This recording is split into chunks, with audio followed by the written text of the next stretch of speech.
मित्रों, आप में से कई लोगों के मन में ये सवाल कभी ना कभी जरूर आता होगा कि आखिर मृत्यु के ठीक पहले इंसान के साथ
भयंकर और विकराल रूप जिनका वाहन कुत्ता है, उन्हें रात्रि का देवता भी माना जाता है।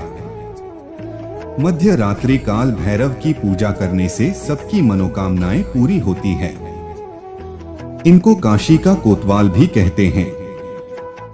कहा जाता है कि जो लोग काल भैरव की सच्चे मन से आराधना करते हैं, उनके अंदर से हर प्रकार का भय समाप्त हो जाता है। इसीलिए काल भैरव को बहुत ही ऊंचा दर्जा प्राप्त है। मित्रों, आपको ये बात जानकर चौंक जाएंगे। एक पौराणिक मान्यता थी कि अगर आपकी मृत्यु काशी की पावन धरती पर होती है, जिसके दूसरे नाम बनारस और वाराणसी भी है, तो आपको मुक्ति मिलना तय है।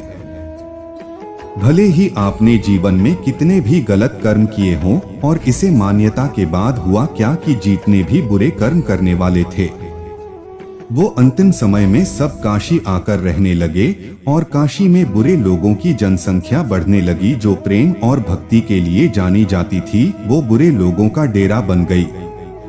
जब ये बात है भगवान शिव को पता चली, तो उन्होंने इसको नियंत्रित करने की सोची और उन्होंने भैरवी यात्रा का प्रारंभ किया, और इसीलिए भगवान शिव ने काल भैरव का रूप धारण किया। मित्रों, काल भैरव शिव का एक अंबार किया जानलेवा रूप जब उन्होंने समय के विनाश की मुद्रा अपना ली थी। सभी बात एक हकीकत है, समय के भीतर ही मौजूद होती है, और यातना का मतलब होता है घोर पीड़ा। इसमें जो पीड़ा आपको नर्क में होती है, वही पीड़ा मरने से 40 सेकंड पहले भी महसूस होती है। बैरी यातना में पिछले जन्म से लेकर इस जन्म और कई जन्मों के कारण इन्हें 40 सेकंड में मरने वाले की नजरों के सामने तेजी से घूमते हैं। इनकी गति बहुत तेज होती है, इसीलिए यह बेहद पीड़ादायक होता है। इन्हें 40 सेकंड के अति सूक्ष्म समय सब कुछ बहुत जल्दी जल्दी होता है, और मरने वाला इंसान अपने सभी जन्मों के कर्मों को इन्हीं कुछ क्षणों में देख लेता है, और फिर जाकर वो अपनी देह त्याग पाता है। मित्रों, ये एक अद्भुत घटना होती है, जिन पलों में कई सारे जीवन काल भयंकर तीव्रता के साथ उभर आते हैं, और जो भी दर्द, सुख और दुख आपको महसूस होना चाहिए, वो सब इन्हीं कुछ क्षणों में हो जाता है। मृत्यु से ठीक पहले ये 40 सेकंड सारे जीवन के कर्मों को अनंत तेज गति से आपकी नजरों के सामने रख देता है। जैसा कि आपने फिल्मों में फ्लैशबैक के माध्यम से देखा होगा, कुछ कुछ वैसा ही। और मित्रों, इंसान की मृत्यु कैसी रही हो, चाहे वो किसी बीमारी से मरा हो या फिर वृद्ध होकर, इस यातना से सबको गुजरना ही पड़ता है। माना जाता है कि यह भैरवी यातना शरीर के साथ न्याय करती है। इन्हें 40 सेकंड में जो कष्ट होता है, उसकी कल्पना भी नहीं की जा। वो होता कुछ पलों के लिए है, लेकिन उसके बाद अतीत का कुछ भी आपके भीतर नहीं बचता। इसीलिए हमारे धर्मशास्त्रों में जीवन जीने के क्रम में अच्छे कर्मों पर जोर दिया गया है। ताकि अंत समय में ऐसा कष्टम ना भागना पड़े।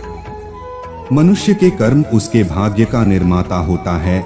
और मित्रों, जीवन जीने के लिए आपको जो ये शरीर मिला है वो तो सिर्फ आधारशिला है, जिसका उद्देश्य भक्ति और इस सत्कर्म है।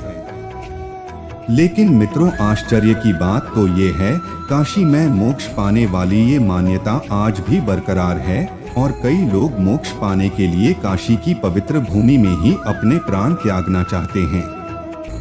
लेकिन मित्रों, इससे पहले आज की वीडियो शुरू करें, एक जरूरी सूचना डिवाइन डेल से परिवार अब आपके लिए लेकर आया है Amazon पर स्टोर, जहां से आपको पूजा अर्चना की सामग्री, यंत्रमालाएं, अरे देवी देवताओं के फोटो फ्रेम जैसी वस्तुएं वाजिब कीमत पर खरीद सकते हैं। 20% एक्स्ट्रा डिस्काउंट के लिए आप जा सकते हैं shop.in.com पर। ओपन कोड आपको नीचे डिस्क्रिप्शन में मिल जाएगा, तो आज ही विजिट करें नीचे दिए हुए लिंक पर और घर बैठे बैठे मन की शांति पाएं। अब लौटते हैं हमारे विषय पर। इसके अलावा गरुड़ पुराण में भी मरणासन व्यक्ति के शरीर का उल्लेख करते हो। ये बताया गया है कि मरने वाले इंसान की इंद्रियों का समूह व्याकुल होता है। चेतन शरीर जब जड़ीभूत हो जाता है, उस समय पुराने शरीर को छोड़कर यमराज के दूतों के साथ चल देते हैं। उस समय मृतक को दिव्य दृष्टि प्राप्त होती है, जिसके द्वारा वे समस्त संसार को देखता है। जब वह मृतक के प्रांत कंठ में आकर अटक जाते हैं, उस काल उस आतुर व्यक्ति का रूप बड़ा ही विवाद और कठोर हो जाता है। कोई मरते समय मुख से फेर उगलता है तो किसी का मुख लाल से भर जाता है। इसीलिए उसके परिजनों को ये आभास हो जाता है कि वो अब मरने वाला है, और मृत्यु से पहले दिखने वाले संकेतों को विस्तार से जानने के लिए आप हमारी दूसरी वीडियो देख सकते हैं। ऊपर आई बटन पर क्लिक कर तो मित्रों, आपने देखा कि मरने के ठीक हैं 40 सेकंड पहले क्या होता है। हम उम्मीद करते हैं कि आपको हमारी आज की यह वीडियो पसंद आई हो। साथ ही अगर आपको हमारी आज की यह वीडियो अच्छी लगी हो तो इसे खुद तक सीमित और ना रखें। अपने मित्रों और रिश्तेदारों के साथ इसे शेयर अवश्य करें। ऐसे ही और भी धार्मिक और आध्यात्मिक वीडियोस देखते रहने के लिए सब्सक्राइब करें। YouTube चैनल और Facebook पर देखने वाले लाइक करें। हिंदी फिलहाल आज के लिए बस इतना है। अब इजाजत दे, आपका बहुत बहुत शुक्रिया।